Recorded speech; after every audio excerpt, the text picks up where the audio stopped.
Kebisingan merupakan gangguan yang dapat mempengaruhi kenyamanan dan kesehatan.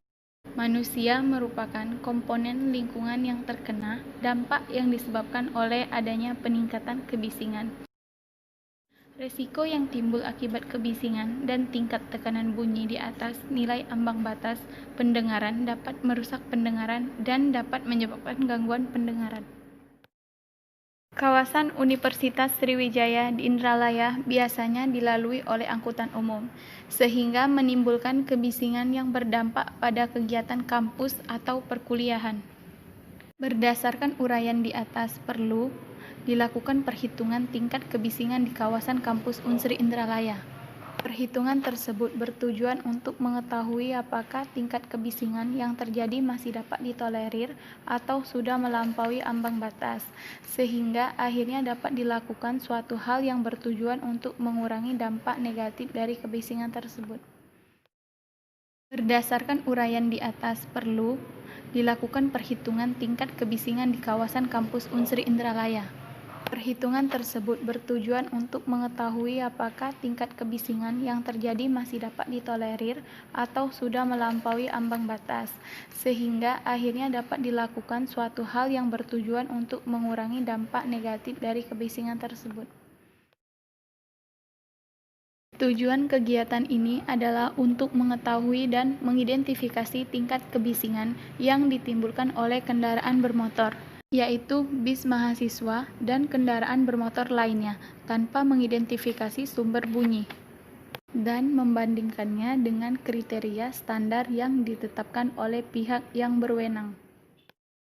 Rumusan masalah dari percobaan ini adalah bagaimana cara mengetahui dan mengidentifikasi tingkat kebisingan yang ditimbulkan oleh kendaraan bermotor, yaitu bis mahasiswa dan kendaraan bermotor lainnya, tanpa mengidentifikasi sumber bunyi, dan membandingkannya dengan kriteria standar yang ditetapkan oleh pihak yang berwenang.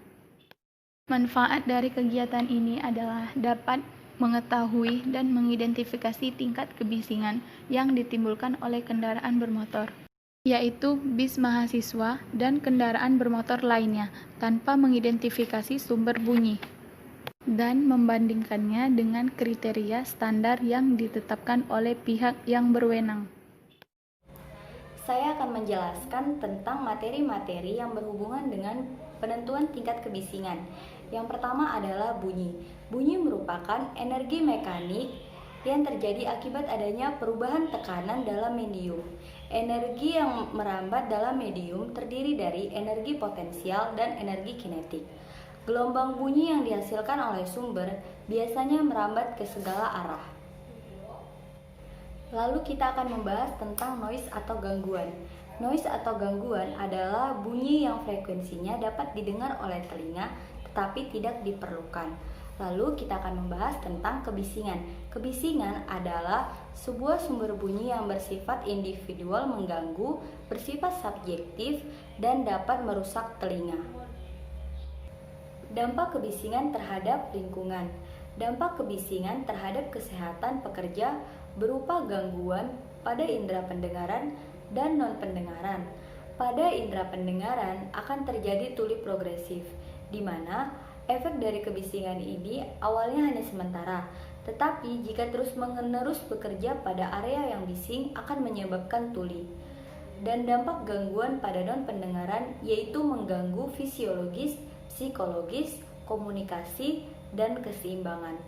Demikianlah materi yang bisa saya sampaikan tentang penentuan tingkat kebisingan. Terdapat beberapa metode yang dilakukan untuk pengendalian bahaya kebisingan. Menurut hierarki, ada 6 metode yang dapat dilakukan untuk pengendalian bahaya dari kebisingan. Yang pertama, alat pelindung diri, eliminasi, substitusi, isolasi, administratif, dan engineering. Cara mengatasi kebisingan menurut keputusan Menteri Lingkungan. Menurut Menteri Tenaga Kerja dan Transmigrasi Nomor 13 Tahun 2011 tentang faktor fisis lingkungan kerja adalah mengatur nilai ambang batas kebisingan sebesar 85 desibel A dalam 8 jam kerja per hari. Tujuan dari pengendalian ini dilakukan agar mencegah pekerja terpapar oleh bahaya kebisingan itu sendiri. Selanjutnya, kita akan membahas tentang hubungan antara intensitas bunyi dengan taraf intensitas. Intensitas bunyi adalah energi yang ditransmisikan oleh sumber bunyi dalam suatu medium per satuan waktu. Hubungan antara intensitas bunyi dengan kebisingan adalah jika semakin tinggi nilai intensitas bunyi suatu lingkungan, maka semakin bising lingkungan tersebut. Faktor-faktor yang mempengaruhi taraf intensitas suatu lingkungan adalah kecepatan kendaraan, banyaknya kendaraan yang melintas, landainya permukaan jalan, kondisi jalan, dan waktu pengukuran. Di sini ada alat-alat dan bahan yang digunakan dalam praktikum penentuan tingkat kebisingan. Pertama itu adalah Pasco PS2000 yang digunakan sebagai pengatur sensor.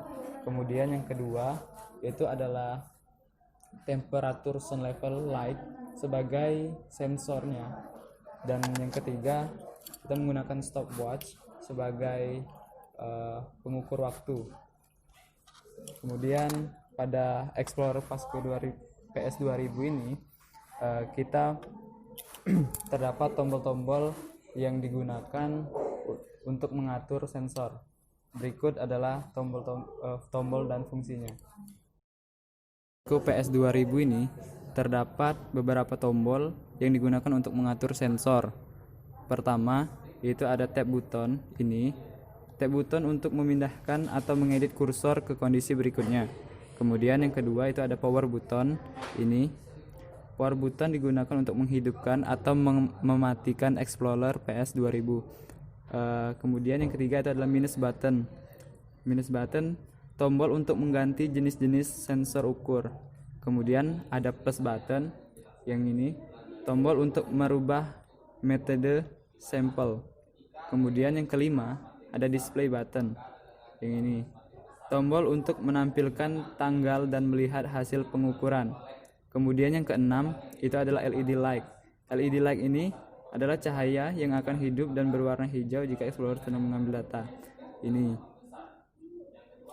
start tombol button. Ini adalah tombol untuk memulai atau menghentikan pengukuran serta tombol untuk membuat data set yang baru.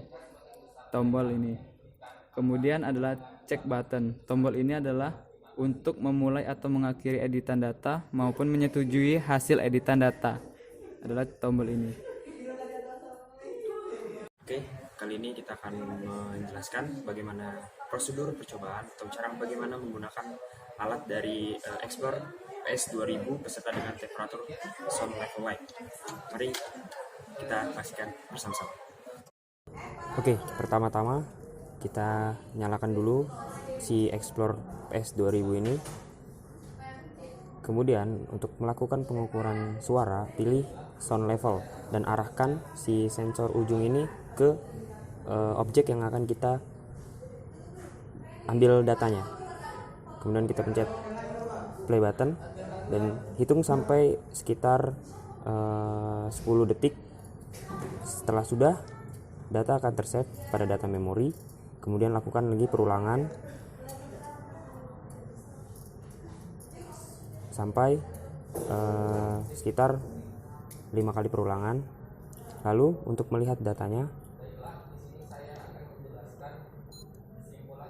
untuk melihat data dari hasil yang tadi kita dapatkan adalah di sini di review. Kemudian tinggal geser menggunakan plus button. Ini adalah data-data yang sudah kita dapatkan. Kemudian untuk menghapus data dari yang sudah kita dapatkan tadi, kita bisa memilih data memori, kemudian all data set. Kita ulang lagi dan kita pindah tempat ke tempat yang akan kita dapatkan datanya selanjutnya. Oke, mungkin itu saja prosedur penggunaan dari si Explorer PS2000. Terima kasih. Berdasarkan data yang didapat melalui alat Pasco Explorer PS2000 dan sensor bunyi, saat praktikan melakukan percobaan beberapa waktu lalu, tingkat kebisingan di kampus Universitas Sriwijaya dapat dilihat pada tabel di bawah ini. Tabel 4.1 menunjukkan taraf intensitas bunyi dari 7 zona yang telah dikunjungi. Angka-angka yang diperoleh pada tabel ini didapatkan dari rata-rata taraf intensitas bunyi. Rata-rata taraf intensitas bunyi ini diperoleh dengan menjumlahkan ke-6 data perulangan dari tiap zona tersebut, kemudian hasilnya dibagi dengan 6. Sebagai contoh, zona A di laboratorium fisika lanjut, untuk data di dalam ruangan diperoleh pada perulangan 1, datanya sebesar 68 desibel, perulangan 2 sebesar 55 desibel, perulangan 3 57 desibel, perulangan 4 60 desibel, kelima 64 desibel, perulangan ke-6 63 desibel. Kemudian, ke-6 data perulangan ini dijumlahkan menghasilkan 367 desibel, kemudian dibagi 6, sama dengan 61,16 desibel. Inilah rata-rata dari intensitas bunyi di dalam ruangan yang berlokasi di zona A. Taraf intensitas bunyi yang paling tinggi dari ketujuh zona yang diamati berlokasi di zona F di kantin, untuk kondisi di luar ruangan. Jika berbicara tentang kondisi taraf intensitas bunyi di dalam ruangan, zona F memiliki nilai intensitas bunyi yang paling tinggi, dan yang paling rendah dimiliki oleh zona C yang berlokasi di ruang kuliah kelautan. Jika berbicara tentang kondisi taraf intensitas bunyi di pinggir jalan, zona E yang berlokasi di dekanat teknik memiliki taraf intensitas bunyi yang paling tinggi. Sedangkan yang paling rendah taraf intensitas bunyinya berada pada zona A yang berlokasi di laboratorium fisika lanjut. Tabel 4.2 menunjukkan tingkat kebisingan dari zona A hingga zona G.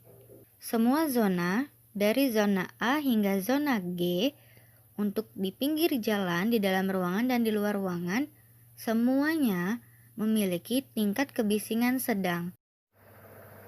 Sesuai dengan Peraturan Menteri Kesehatan tentang kebisingan yang berhubungan dengan kesehatan, kawasan Unsri memiliki tingkat kebisingan sedang, di mana tingkat kebisingan sedang berkisar antara 45 desibel hingga 65 desibel. Dan dikarenakan percobaan dilakukan pada saat jam belajar, kemungkinan tingkat kebisingan dan nilai taraf intensitas bunyi yang didapat pada saat jam belajar telah usai akan lebih tinggi.